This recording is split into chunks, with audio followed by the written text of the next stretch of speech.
Hi guys, ഇന്നത്തെ movie ഒരു thriller concept ഉള്ള ഫിലിമാണ്. ഇത് വളരെയധികം ഒരു യുണീക്ക് ആൻഡ് ലോജിക് ആയ സ്റ്റോറിയാണ്. അപ്പോൾ ഈ ഫിലിമിന്റെ കോൺസെപ്റ്റ് എന്തെന്നാൽ, സ്വന്തം നാട്ടിൽ നിന്ന് ഒരു ഡെസേർട്ടഡ് പ്ലേസിലേക്ക് നാടുകടത്തിയ ഒരു പെണ്ണിന്റെ സ്റ്റോറിയാണ്.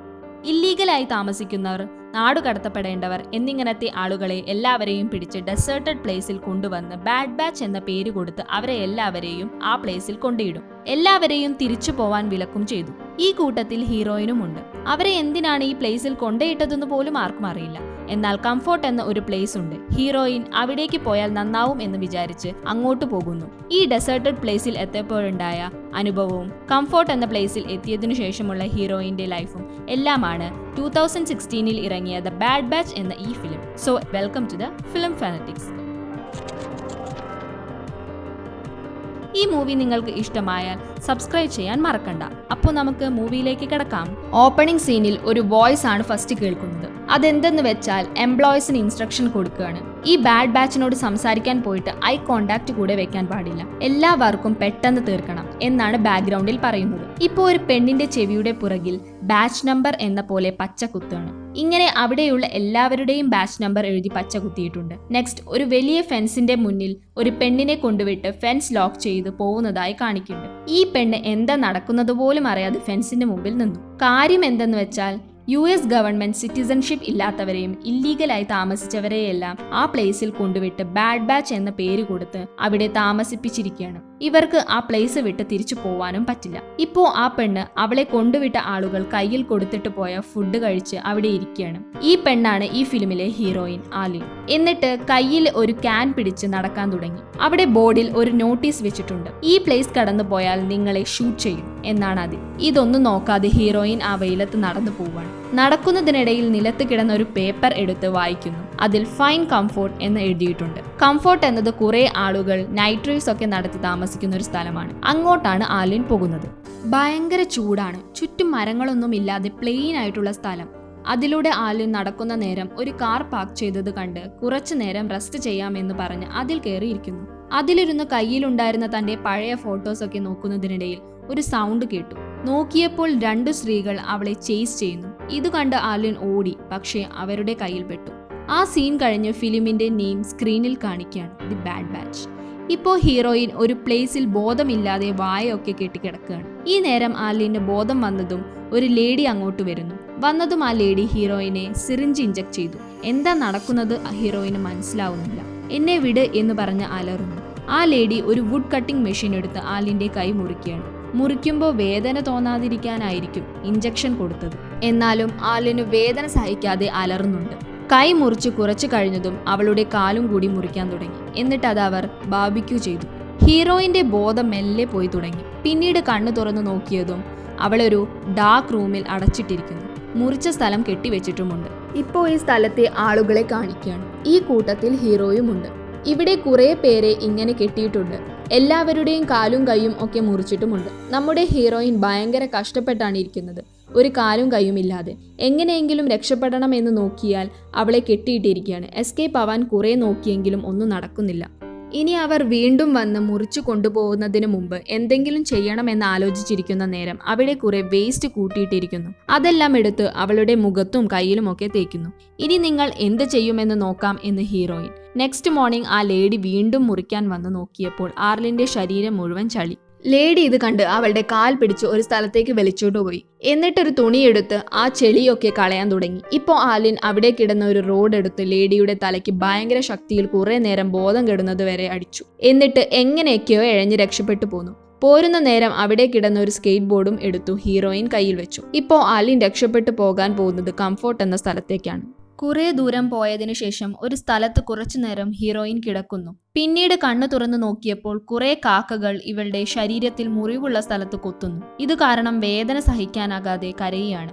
ഇപ്പോൾ ഒരാൾ ട്രോളി പോലെ ഒന്ന് സൈഡിൽ നിർത്തി ആർലിന്റെ അടുത്ത് വന്ന് നിന്നു. അയാൾ ആർലിനെ എടുത്ത് ആ ട്രോളി പോലത്തെ വണ്ടിയിൽ കയറ്റി കൊണ്ടുപോയി. എങ്ങോട്ടാണെന്നോ, കംഫോർട്ട് എന്ന ഇടത്തേക്ക്. ആ സ്ഥലത്തെത്തിയതും അയാൾ നിന്നു. അവിടെ മുഴുവൻ കണ്ടെയ്നർ അടക്കി വെച്ചിരിക്കുകയാണ്. ഒരു സിറ്റിന്റെ ലുക്ക് ആക്കിയിട്ടുണ്ട് അവിടെ മുഴുവൻ. ഇത് കഴിഞ്ഞ് നെക്സ്റ്റ് സീൻ ഒരു 5 വർഷം ഗ്യാപ്പ് കഴിഞ്ഞാണ് കാണിക്കുന്നത്. ഹീറോയിൻ പുതിയ കാല് ഫിറ്റ് ചെയ്തു. അവിടുത്തെ ലൈഫായി അവൾ പൊരുത്തപ്പെട്ടു തുടങ്ങി. ഈ സീൻ കട്ട് ചെയ്ത് മനുഷ്യന്മാരെ തിന്നുന്ന ആ ഗ്യാങ്ങിനെ കാണിക്കുകയാണ്. അതിൽ ഹീറോയെയും മകളെയും കാണിക്കുന്നു. ഹീറോയ്ക്ക് മകളാണ് അയാളുടെ ലോകം. ഹീറോ മകളുടെ കയ്യിൽ പെയിന്റിംഗ് ബ്രഷ് കൊടുത്ത് പുറത്തേക്ക് പോയി അവിടെ നമ്മുടെ ഹീറോയിനെ കെട്ടിയിട്ടതുപോലെ വേറൊരു പെണ്ണിന്റെ കൈയും കാലും മുറിച്ച് കെട്ടിയിട്ടിട്ടുണ്ട്. അയാൾ ആ പെണ്ണിന്റെ കഴുത്തു ഞെരിച്ചു കൊന്ന് ഇന്നത്തെ ഡിന്നർ റെഡി എന്ന് പറഞ്ഞ് കൂളായി നടന്നുപോയി. ഇപ്പോൾ നമ്മുടെ ഹീറോയിൻ റൂമിലെ മിറർ നോക്കി കൈയും കാലും പോയതിൽ വല്ലാതെ സങ്കടപ്പെട്ട് തനിക്ക് കൈയുണ്ടായിരുന്നെങ്കിൽ നന്നായനെ എന്ന് പറഞ്ഞ് തന്റെ കൈ അവിടെ ഉണ്ടായിരുന്ന പോലെ ഇമാജിൻ ചെയ്യുന്നു. എന്നിട്ട് കയ്യിലുണ്ടായിരുന്ന ഗൺ എടുത്ത് ലോഡ് ചെയ്ത് കംഫോർട്ട് എന്ന പ്ലേസിൽ നിന്ന് പുറത്തേക്ക് വരികയാണ്.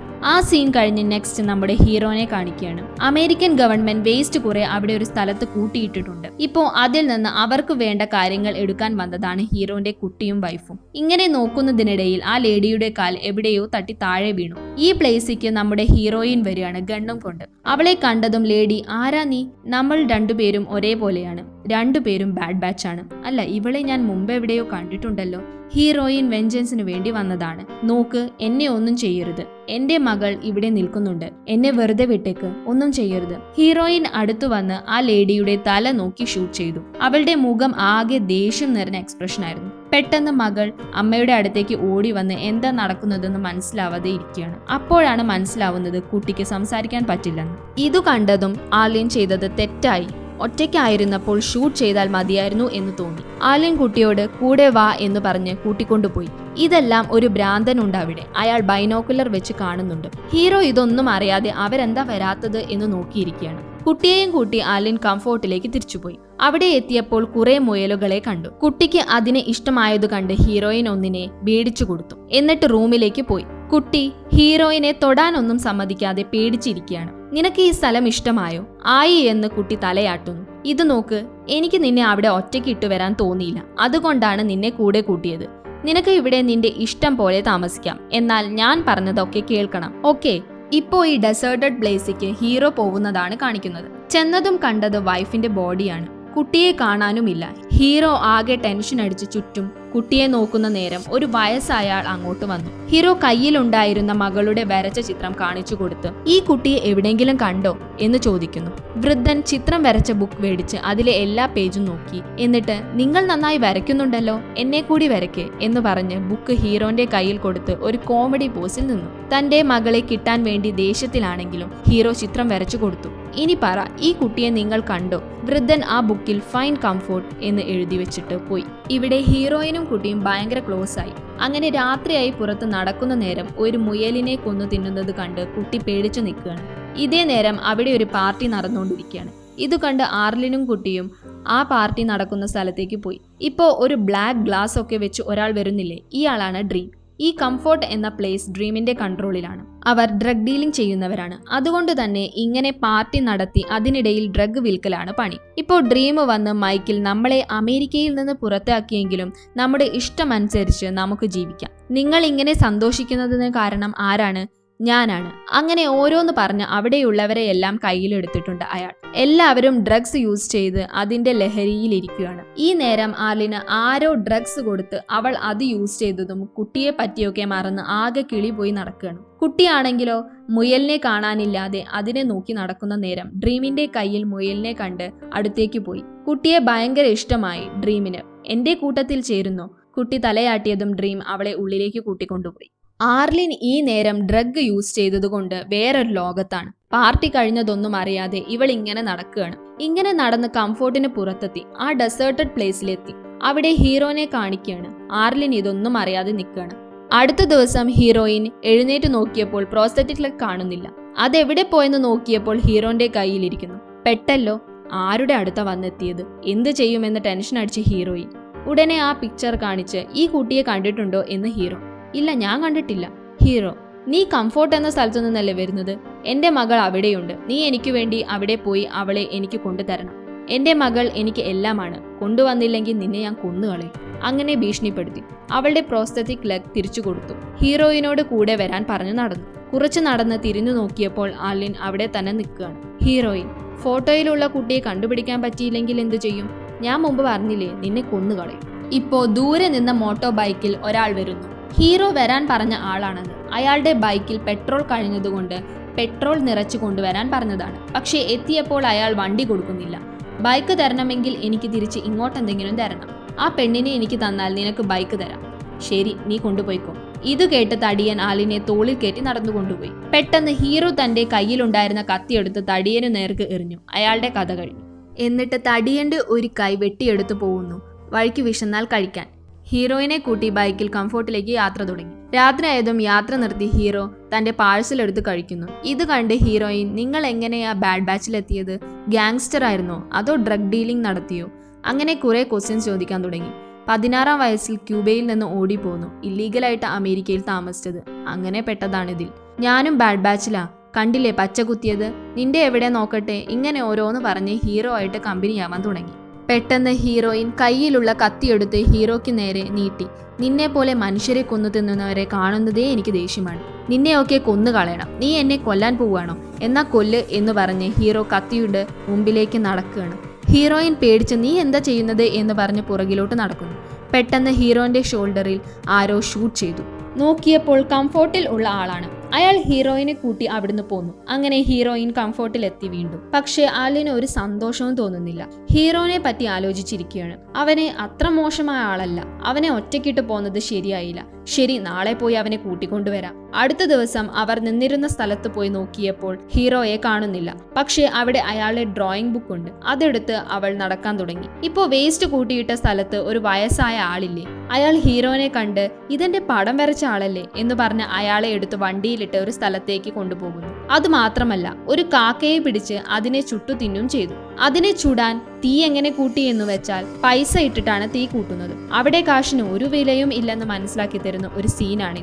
എന്നിട്ട് ആ കാക്കയെ ചുട്ടത് ഹീറോയ്ക്ക് കൊടുക്കുകയാണ്. ഇപ്പോൾ കംഫോർട്ടിൽ ഹീറോയിൻ അയാളെ ഒറ്റയ്ക്ക് വിട്ടു പോരാൻ പാടില്ലായിരുന്നു. മകളെ അയാളുടെ അടുത്തു നിന്ന് അകറ്റി വിട്ടിട്ട് പോന്നത് ശരിയായില്ല എന്നാലോചിച്ച് അയാൾ വരച്ച ഡ്രോയിങ്സ് നോക്കിയിരിക്കുകയാണ്. അതിൽ മകളുടെ ചിത്രം കണ്ടപ്പോൾ അതിന്റെ പ്രിന്റ് കുറെ എടുത്ത് ഈ കുട്ടിയെ കണ്ടിട്ടുണ്ടോ എന്ന് എല്ലാവരോടും ഹീറോയിൻ ചോദിക്കാൻ തുടങ്ങി. എന്നാൽ ആ കുട്ടിയെ ആരും കണ്ടിട്ടുമില്ല. ഇങ്ങനെ നടക്കുന്ന നേരം ഡ്രീം എന്ന ആളുടെ സ്ഥലത്തു നിന്ന് കുട്ടിയും കൂടെ പ്രഗ്നന്റ് ആയ ഒരു ലേഡിയും നടന്നു പോകുന്നത് കണ്ടു. കുട്ടി ഡ്രീം എന്ന ടീഷർട്ട് ഇട്ടതു കണ്ട് അയാളുടെ ഗ്യാങ് ആണ് കുട്ടിയെ പിടിച്ചോണ്ട് പോയത് എന്ന് ആലിന് മനസ്സിലായി. ഈ സീൻ കട്ട് ചെയ്ത് നെക്സ്റ്റ് ഡ്രീം ഗ്യാങ്ങിനെ കാണിക്കുകയാണ്. ഉള്ളിൽ ഭയങ്കര സെറ്റപ്പാ. ഒരു 5 സ്റ്റാർ ഹോട്ടൽ ലുക്കാണ്. അവർ ഈ കുട്ടിയെ നല്ല രീതിയിൽ നോക്കുന്നുണ്ട്. നല്ല ഫുഡ്, കുറെ കളിപ്പാട്ടങ്ങൾ ഒക്കെ കൊടുക്കുന്നുണ്ട്. എന്നാൽ വേറൊരു കാര്യം എന്തെന്നാൽ ഡ്രീം എന്ന ആളുടെ ചുറ്റും പെണ്ണുങ്ങൾ മാത്രമാണ് ഉള്ളത്. ഇയാൾ പെണ്ണുങ്ങളെ ഉപയോഗിച്ചാണ് ഡ്രഗ് ഡീലിംഗ് നടത്തുന്നത്. അതിനുവേണ്ടിയാണ് ഈ കുട്ടിയെയും കൊണ്ടുവന്നിട്ടുള്ളത്. ഇപ്പോൾ വയസ്സായ ആൾ ഹീറോനെ നടക്കാനുള്ള രീതിയിൽ സുഖപ്പെടുത്തി. എന്നിട്ട് അയാളുടെ വണ്ടിയുടെ അടുത്തേക്ക് കൂട്ടിക്കൊണ്ടുപോയി. എന്നിട്ട് ഹീറോന്റെ വെപ്പൺസ് എല്ലാം തിരിച്ചു കൊടുത്ത് ആ അപ്പൂപ്പൻ പോയി. പക്ഷെ ഹീറോ ഒന്നും മനസ്സിലാവാത്ത പോലെ നിൽക്കുകയാണ്. എന്താന്ന് വെച്ചാൽ ഹീറോയ്ക്ക് അയാളെ ഷൂട്ട് ചെയ്തതിൽ പിന്നെ ഒന്നും ഓർമ്മയില്ല. ഹീറോ ഹെൽപ്പ്, ഞാൻ എന്ത് ചെയ്യണം എന്ന് പറഞ്ഞതാ. അപ്പൂപ്പൻ അടുത്തു വന്ന് ഒരു സ്നോബോൾ കയ്യിൽ കൊടുത്ത് ഹീറോന്റെ കണ്ണിൽ നോക്കി എന്തോ കമ്മ്യൂണിക്കേറ്റ് ചെയ്തു. എന്നിട്ട് ഇതിനു പകരം ഈ കത്തി ഞാൻ എടുക്കുക എന്ന് പറഞ്ഞു പോയി. നെക്സ്റ്റ് കംഫോർട്ട് സിറ്റി കാണിക്കുകയാണ്. അവിടെ ഹീറോയിൻ ഈ ഡ്രീമിന്റെ പ്ലേസിലേക്ക് വരികയാണ്. ഉള്ളിൽ വന്ന് നോക്കുമ്പോൾ ഫുൾ 5 സ്റ്റാർ സെറ്റപ്പ് ആണ്. പുറത്ത് എല്ലാവരും ഫുഡ് കിട്ടാതെ കഷ്ടപ്പെടുമ്പോൾ ഇവൻ ഇതിന്റെ ഉള്ളിൽ സുഖിക്കുകയാണോ? ചുറ്റും പെണ്ണുങ്ങൾ മാത്രമേ ഇവൾ കാണുന്നുള്ളൂ. അവിടെയുള്ളവരെ എല്ലാം ഡ്രീം എന്ന ആൾ പ്രഗ്നന്റ് ആക്കിയിരിക്കുകയാണ്. ഇങ്ങനെയാണ് ഇയാളുടെ ബിസിനസ് ഡെവലപ്പ് ചെയ്യുന്നത്. കാരണം പെണ്ണുങ്ങളെ യൂസ് ചെയ്താണ് ഡ്രഗ് ഡീലിംഗ് നടത്തുന്നത്. ഡ്രീം വന്ന് ഹീറോയിനോട് സംസാരിക്കാൻ തുടങ്ങി. നല്ല രീതിയിലാണ് സംസാരിക്കുന്നത്. കേൾക്കുന്നവർ വീണുപോകും. അങ്ങനത്തെ ടൈപ്പ് സംസാരം. പുറത്തുള്ളവർ ഫുഡില്ലാതെ കഷ്ടപ്പെടുന്നു. ഇതിനൊക്കെ ഗവൺമെന്റ് ആണ് കാരണം. ഈ ഗാങ്ങിൽ നീ ചേർന്നാൽ നിന്നെ ഞാൻ നല്ലോണം നോക്കാം. ആലിൻ വന്ന് ആലോചിക്കുമ്പോൾ നിങ്ങൾ പറഞ്ഞത് ശരിയാണ്. ശരി, ഞാൻ നിങ്ങളുടെ ഗാങ്ങിൽ ചേരാം. ആരാ അവിടെ? ഇവളെ കൊണ്ടുപോയി ഡ്രസ് ചെയ്ത് റെഡിയാക്ക്. അവിടെയുള്ള ഒരു ലേഡി വന്ന് ആലിനെ കൂട്ടിക്കൊണ്ടുപോയി റെഡിയാക്കാൻ. ആലിൻ വാഷ്റൂം യൂസ് ചെയ്യണം എന്ന് പറഞ്ഞ് റെഡിയാവുന്നതിനിടെ പോയി. വാഷ്റൂമിൽ കയറി പ്രോസ്തറ്റിക് ലെഗ് ഊരി അതിനുള്ളിൽ ഒളിപ്പിച്ച ഗണ്ണെടുത്ത് പുറത്തു വന്ന് പ്രഗ്നന്റ് ലേഡിയുടെ വയറ്റിൽ ഗണ്ണ് വെച്ച് ഭീഷണിപ്പെടുത്തുന്നു. ആക്ച്വലി ഹീറോയിൻ വന്നത് കുട്ടിയെ അവിടുന്ന് കൊണ്ടുപോവാനാണ്. ഗണ്ണും കൊണ്ട് അവർ പുറത്തേക്ക് വന്നത് കണ്ട് എല്ലാവരും പേടിക്കുന്നു. ഇപ്പോൾ ഡ്രീം ഇത് കണ്ടുവന്ന് ഞാൻ ഇങ്ങോട്ട് വന്നത് ആ കുട്ടിയെ കൊണ്ടുപോവാനാണ്. ആ കുട്ടിയെ എന്റെ കൂടെ വിട്ടയച്ചോ, ഇല്ലെങ്കിൽ ഈ ലേഡിയെ ഞാൻ ഷൂട്ട് ചെയ്യും. വില്യം വന്ന് നീ ഇങ്ങനെ ചെയ്യുമെന്ന് ഞാൻ വിചാരിച്ചില്ല. നീ അതിനെ ഷൂട്ട് ചെയ്യൊന്നും വേണ്ട, ഞാൻ കുട്ടിയെ വിട്ടുതരാം എന്ന് പറഞ്ഞ് കുട്ടിയുടെ അടുത്ത് ചെന്ന് മുയലിനെ കയ്യിൽ കൊടുത്ത് നീ ഈ മുയലിനെ നല്ലോണം നോക്കണം, ഓക്കെ? എന്നിട്ട് കുട്ടിയെ ഹീറോന്റെ അടുത്തേക്ക് അയക്കുന്നു. ആർലിൻ മെല്ലെ കുട്ടിയെ കൂട്ടി ഗൺ പ്രഗ്നന്റ് ലേഡിക്ക് നേരെ എയിം ചെയ്ത് അവിടുന്ന് ഇറങ്ങി ഒരു വണ്ടിയിൽ കയറി പോകുന്നു. നമ്മൾ വിചാരിക്കും ചേസും ഫൈറ്റും ഒക്കെ ഉണ്ടാവുമെന്ന്. പക്ഷെ ഇതൊന്നുമില്ലാതെ അവർ സ്മൂത്ത് ആയിട്ട് അവിടുന്ന് എസ്കേപ്പ് ആവും. ആരും പുറകെ പോകുന്നുമില്ല. വില്ലൻ ഭയങ്കര ലോജിക്കായിട്ടാണ് ആലോചിക്കുന്നത്. ഇവിടെ ഒരു ചേഞ്ചിന് നമ്മൾ എന്തിനാ അവരുടെ പുറകെ പോണം? എല്ലാവരും മരിക്കുകയാണ് പുറത്ത്, ഇവരും മരിക്കാൻ പോവാണ്. അങ്ങനെ ആലോചിച്ച് നിൽക്കുകയാണ്. അവർ ഒരു സ്ഥലത്ത് ആ ലേഡിയെ ഇറക്കി വിട്ട് അവിടുന്ന് ഡെസേർട്ടഡ് പ്ലേസിലേക്ക് പോയി. വഴിയിൽ വെച്ച് വണ്ടി നിർത്തി കുട്ടി ഇറങ്ങി ഓടി നോക്കുമ്പോൾ ഹീറോ മറുവശത്തു നിന്ന് നടന്നു വരുന്നു. മകളെ കണ്ടതും ഹീറോയ്ക്ക് ഓരോ കാര്യങ്ങൾ ഓർമ്മ വരാൻ തുടങ്ങി. എന്റെ മകളെ എന്റെ അടുത്തേക്ക് കൊണ്ടു തന്നതിൽ താങ്ക്സ് എന്ന് പറഞ്ഞ് അവർ തിരിച്ചു പോവാൻ തുടങ്ങിയപ്പോൾ ഹീറോയിൽ പോവാൻ വരട്ടെ, എന്നെയും കൂടി കൊണ്ടുപോ, നിനക്കെന്താ വട്ടാണോ? അവിടുത്തെ കാര്യങ്ങൾ അറിയില്ലേ നിനക്ക്? അവർ നിന്നെ കൊന്നു തിന്നും. ഞാൻ എന്തായാലും കംഫോർട്ടിക്ക് തിരിച്ചു പോവില്ല. അവർ അടിമകളെ പോലെയാണ് ജീവിക്കുന്നത് അവിടെ, അവർ പോലും അറിയാതെ. അറ്റ്ലീസ്റ്റ് നിങ്ങളുടെ അവിടെ ആരും അടിമയെ പോലെ ജീവിക്കുന്നില്ലല്ലോ. എനിക്ക് മനുഷ്യരെ കൊന്നു തിന്നാനൊന്നും പറ്റില്ല. നമുക്കിവിടെ എവിടെയെങ്കിലും ജീവിക്കാം. നീ ചുറ്റും നോക്ക്, മരം പോലുമില്ല, മുഴുവൻ പരന്ന സ്ഥലം, എങ്ങനെ ജീവിക്കും? അതിന് നീയില്ലേ എന്ന് പറഞ്ഞ് കൈ പിടിക്കുന്നു. ഇവർ റൊമാൻസ് ചെയ്യുന്ന നേരം കുട്ടി ഈ വെയിലത്ത് നിന്ന് നിങ്ങൾ എന്താ ചെയ്യുന്നേ? എനിക്ക് വിശക്കുന്നു എന്ന് പറയുന്നു. ഇപ്പോൾ ആദ്യമായിട്ട് കുട്ടി സംസാരിക്കുകയാണ്. എന്തെന്നാൽ കംഫോർട്ട് എന്നിടത്ത് എല്ലാവരും സംസാരിക്കുന്നത് കണ്ട് കുട്ടി മെല്ലെ സംസാരിക്കാൻ തുടങ്ങി. ഇത് കേട്ട് രണ്ടുപേരും ഷോക്ക്ഡായി നിൽക്കുകയാണ്. എനിക്ക് വിശക്കുന്നു അച്ഛാ, എന്തെങ്കിലും കഴിക്കാൻ കൊണ്ടുത്താ. ശരി, നിങ്ങൾ ഇവിടെ നിൽക്ക് എന്ന് പറഞ്ഞ് അവിടെയുള്ള മുയലിനെ എടുത്ത് അതിനെ കൊന്ന് കട്ട് ചെയ്യാണ്. ഇപ്പൊ കുട്ടിയുടെ എക്സ്പ്രഷൻ കാണണം. ഞാൻ എങ്ങനെ നോക്കിയ മുയല, അതിനെ കൊന്നു കഴിക്കാൻ പോവുകയാണോ? ഫുഡായി കഴിഞ്ഞപ്പോൾ കരച്ചിൽ നിർത്തി സാരമില്ല, എനിക്ക് വിശക്കുന്നു എന്ന് പറഞ്ഞ് കഴിക്കാൻ തുടങ്ങി കുട്ടി. അങ്ങനെ അവരെ 3 പേരെയും കാണിച്ച് ഈ ഫിലിം ദി എൻഡ് ആവുകയാണ്. ശരിക്കും ഈ ഫിലിമിന് നല്ലൊരു കോൺസെപ്റ്റ് ഉണ്ട്. എപ്പോഴെങ്കിലും ഇങ്ങനെ ഒരു അവസ്ഥ വന്നാൽ ആഡംബരവും പൈസയും ഒന്നും ഉണ്ടാവില്ല. മരിക്കാതിരിക്കാൻ വേണ്ടി മനുഷ്യർ മൃഗങ്ങളായി മാറും, എന്ത് ഭക്ഷണവും കഴിക്കും. ശരിക്കും ഇതിന്റെ സ്റ്റോറി ഭയങ്കര യൂണീക്കാണ്. ശരി, ഈ ഫിലിം ഇഷ്ടമായവർ സബ്സ്ക്രൈബ് ചെയ്യാൻ മറക്കണ്ട കേട്ടോ. നെക്സ്റ്റ് ടൈം ന്യൂ ഫിലിമായി വരും വരെ ബൈ.